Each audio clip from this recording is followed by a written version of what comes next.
Hey all, Matt here from F&M Blades, just with another quick update on our preparations for Sydney Knife Show. I've just in the last, it's alright dog, you stay there.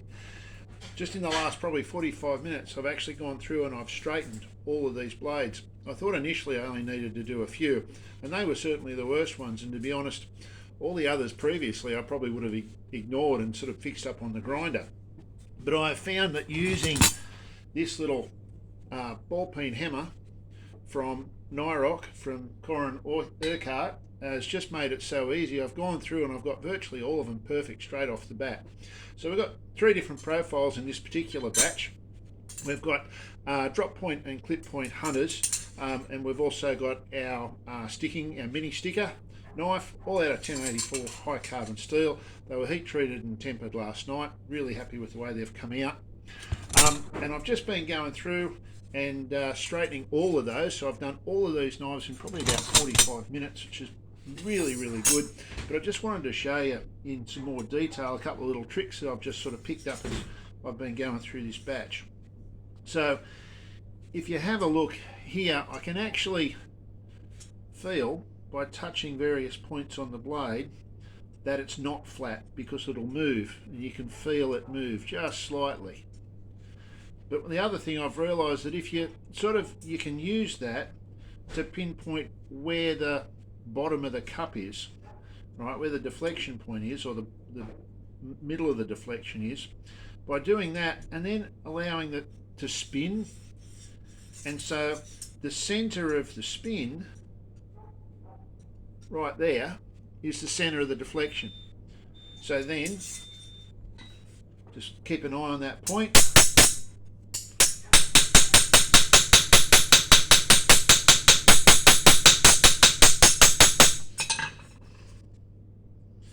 Okay, and then you'll feel that it's moved, and so we just sort of keep chasing that point, move further along.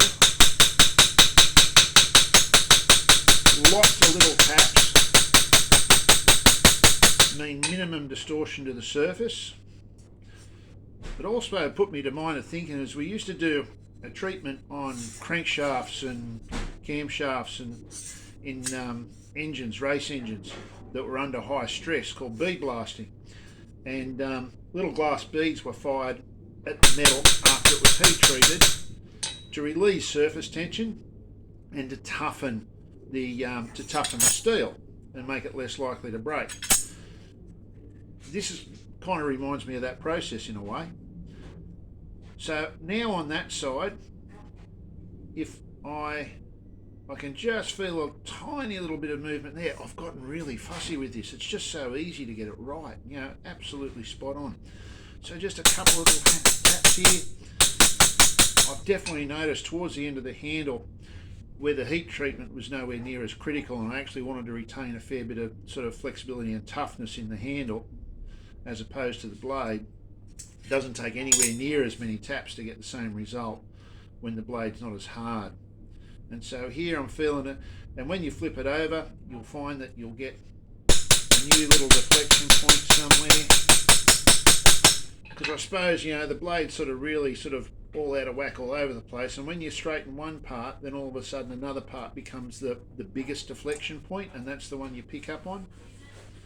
So again, if you can feel it move when you touch either side, you can kind of zero in on that bottom point, and then turn the blade, and the point that it pivots at has to be the bottom of that edge.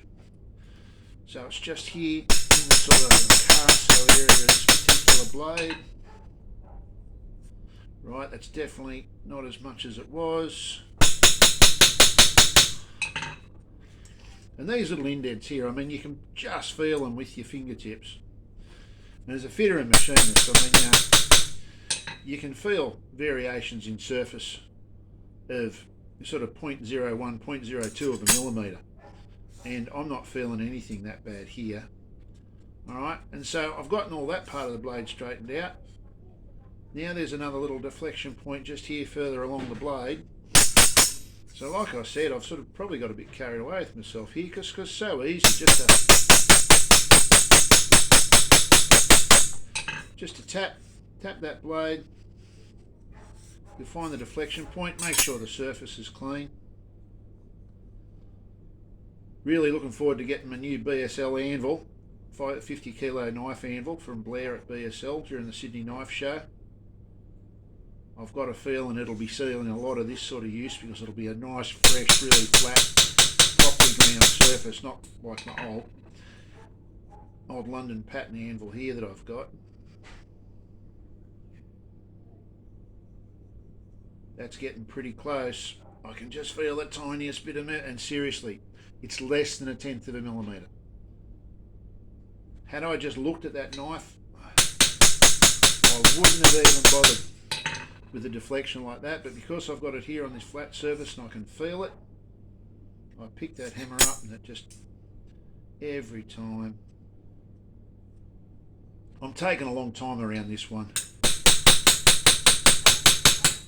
This is one of those things, once you realise how good you can get it, you get really fussy. Now we're in the process of making budget knives. Not cheap knives, just really good value for money. So, you know, our price point's a lot lower than some of the beautiful work that you'll be able to see at the Sydney Knife Show in August 12th and 13th. Make sure you come along to that. But we're really after just creating good value for money. So that means things like heat treat, we have to do it in a hurry. So, you know, heat treating 5 blades at a time, around 30 blades in a sitting over a sort of 1 or so hour period. You don't have time to individually sort of check blades for being straight, and then while they're still hot you can sort of flex them, or also don't have time to sort of, you know, try and flex them and adjust them during the temper process. So this is such a good option for us.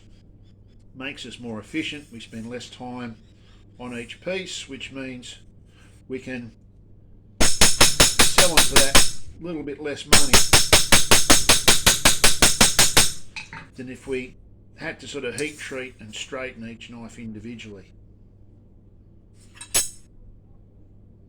And I can't really feel any real movement in this at all now. I'm just being fussy. It could be a grain of dirt, you know, speck of dust under that, just causing some of these. Yeah, that's done. And I've not even looked along that knife. And I'd have to say that that's now pretty straight. So, Nyrox Knocktometers, F&M Blades, Sydney Blade Show, August 12th and 13th. Really looking forward to seeing you there. Come and check out all things sharp and shiny. See you soon.